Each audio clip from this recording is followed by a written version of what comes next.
પહેલા તો વાંચન આપણને આવડવું જરૂરી છે. વાંચન આવડે તો જ બીજા વિષયો સાથે આપણે અનુબંધ જોડી શકીએ. બરાબર છે? ગુજરાતી ભાષા આવડે તો જ અંગ્રેજી આવડે, તો જ હિન્દી આવડે, તો જ વિજ્ઞાન આવડે, તો જ સામાજિક વિજ્ઞાન આવડે. અને આવડે તો જ બીજા વિષયોમાં આપણે પારંગત થઈ શકીએ. અને એની સાથે ગણન છે. ગણનની મૂળભૂત 4 પ્રક્રિયાઓ છે: ગુણાકાર, સરવાળા, બાદબાકી અને ભાગાકાર. આ ચારે ચાર ક્યારે આવડે? હમણાં તમે જેમ ઘડિયાગાન કર્યું ત્યારે આવડે. બરાબર? એટલે ઘડિયાગાન બી તમારું ખૂબ સરસ.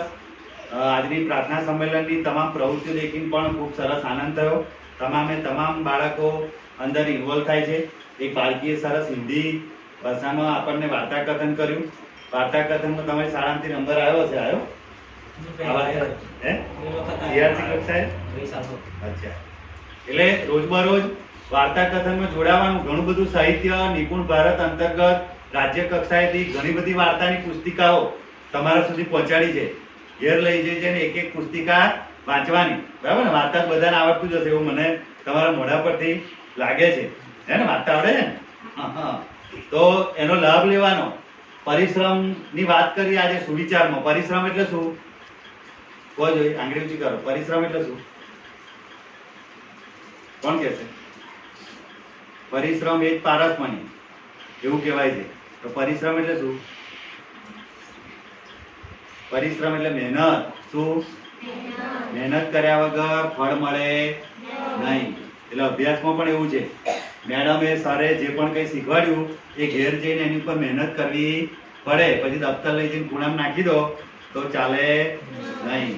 આજે એક ઘડિયો અહીં શીખ્યો. બરાબર? એ ઘડિયાને ઘેરે જઈને 5 વાર લખવાનો એટલે આવડી જાય. ઘડિયાની રચના પણ કેવી રીતે થાય એ શીખવાની. અહીં તો આપણે રોજ બોલીએ એટલે ગણગણાટમાં આવડી જાય. પણ હું તમને એમ પૂછું કે 6 ચોક, ચાલો બોલો. 6 ચોક, 6 ચોક કેટલા થાય? બોલ બેટા. સરસ, તાળી પાડો. ચલો 35. 35 કેમ થાય? 35. આ તો અમારે પહેલા બીજા વાળા બધાને આવડું જોઈએ.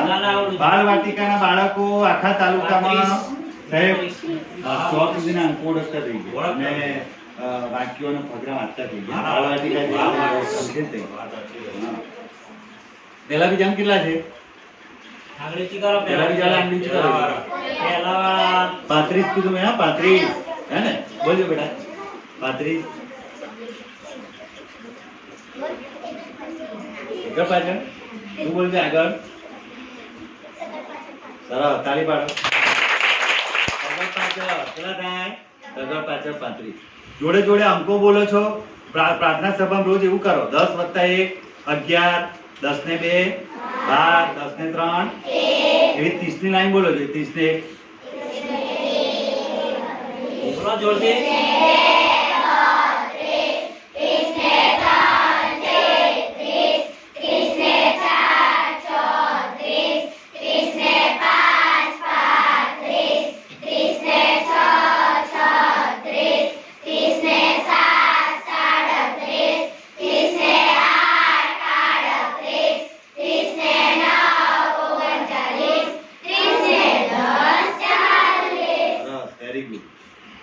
આનું બાયગ્રેશન તમને આવડવું જોઈએ. એમાં દશક શું છે, એકમ શું છે. બરાબર? 55 છે તો 55 માં દશકા કેટલા છે? 55 માં 10 કેટલા છે? બોલો. પહેલા તો 55 કેમ થાય? કોમન 55 કેમ થાય? બોલો બેટા. 55. બરાબર? એમાં દશકા કેટલા છે? કોમન. દશકા કેટલા? શોખ છે? કેટલી નોટો હોય તો 55 થાય? 55 છે. 50 કરવા માટે કેટલા જોઈએ? 10 ના. તો આમાં દશકા કેટલા થશે? બોલો.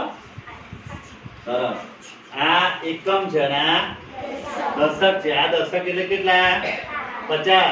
અને એની અંદર કેટલા ઉમેર્યા? 5. એટલે કેટલા બન્યા? આપણે બોલ્યા ને આપણે 30 ને 31 એમ 50 ને 5 55. બરાબર?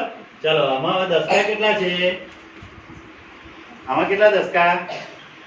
હવે બધાને આવડવું જોઈએ. આમાં 55 હતા તો 5 દશકા છે. આગળના બોલો. તો આમાં કેટલા દશકા આવશે? બોલ બેટા 6 કેટલા થાય ઉભો થા 6 10 એટલે કેટલા થશે 6 10 એટલે કેટલા થાય બોલ બેટા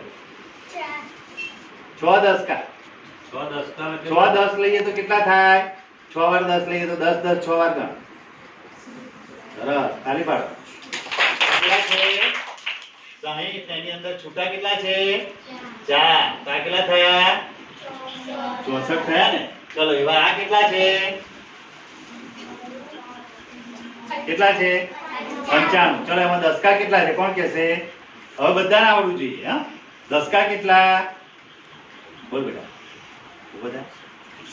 તું બધા તને કહું છું હા 9 કેટલા દસકા થશે 9 તો કેટલા થાય 9 દસકા તો દસકા એટલે કેટલા સરસ વેરી ગુડ કેટલા થયા 90 ને એની અંદર કેટલા છૂટા છે એટલે કેટલા થયા 95 આવું તમને 5મા ધોરણ સુધી બધાને આવડવું જોઈએ હા હમણાં અમારું સર્વેક્ષણ ચાલુ થયું છે ધોરણ બાલવાટિકા ધોરણ 1 અને 2 એમાં પેપરો મેડમ કરાવી દીધા હા એ પેપરમાં આખી પ્રક્રિયાઓ આપેલી છે બાળકની વાંચનની ગણનની અને લેખનની આ ત્રણે ત્રણ તેવું 5મા ધોરણ સુધી પણ તમને આવડવું જરૂરી છે આ બધું મેં તમને પૂછ્યું એ બાલવાટિકાનું ધોરણ 1 2 નું છે એટલે 5માં પણ આવું આવડવું જોઈએ કોઈ પણ ગાણિતિક પ્રક્રિયા પૂછે ત્યારે આપણને ફટ દઈને આવડવી બરાબર ને ગુણાકાર એટલે શું ભાગાકાર એટલે શું પુનરાવર્તી સરવાળો પુનરાવર્તી બાદબાકી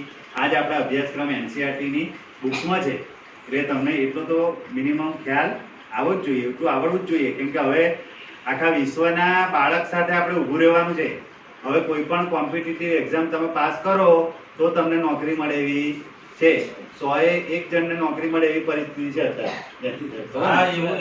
101 ને નોકરી મળવાની એટલા બાકીના 90 95 શું કરવું પડે તો એને ક્ષમતા મેળવવી પડશે કેવી વ્યવસાયિક ક્ષમતા જે હમણાં વોકેશનલ શિક્ષણ ધોરણ 6 થી ચાલુ કરવામાં આવ્યું છે બરાબર ને મોટાભાગની શાળાઓમાં નવી શિક્ષણ નીતિ મુજબ ગયા વર્ષથી વોકેશનલ શિક્ષણ ચાલુ થઈ ગયું સરકારે એની ગ્રાન્ટ આપી એના માટે સિલાઈ છે પછી માટીકામ છે પછી આ છોકરીઓનું પાર્લરનું છે આ બધાને એક એક નિષ્ણાતો શાળામાં જઈને તમને શીખવશે એટલે તમે તમારા જીવનમાં આગળ જઈ અને કોઈ પણ એક સ્કિલમાં કમાઈ શકો કેમ કે બધાને નોકરી મળી જરૂરી છે નહીં પણ આટલી ગણતરી તો આવડી જોઈએ છે 95 રૂપિયા લેવાના તો એમાં કેટલા થાય 95 ગણતા તો આવડવું જોઈએ ને એ ગણતા જ ના આવડે તો હે ચલ તું ઉભો થાય એકડા આવડે તને નહીં આવડતા કેમ ના કેમ કે કેટલા સુધી એકડા આવડે જેટલા સુધી આવડે એટલા સુધી વગર એકડ 21 લાઈન આવડે બોલ ભાઈ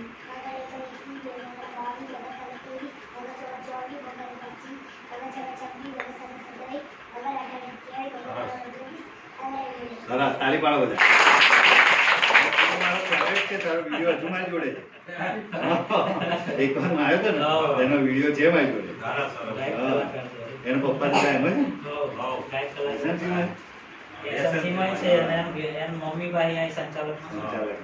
સરસ સરસ ગીત કરવું છે ગીત ઉભા થવા ગીત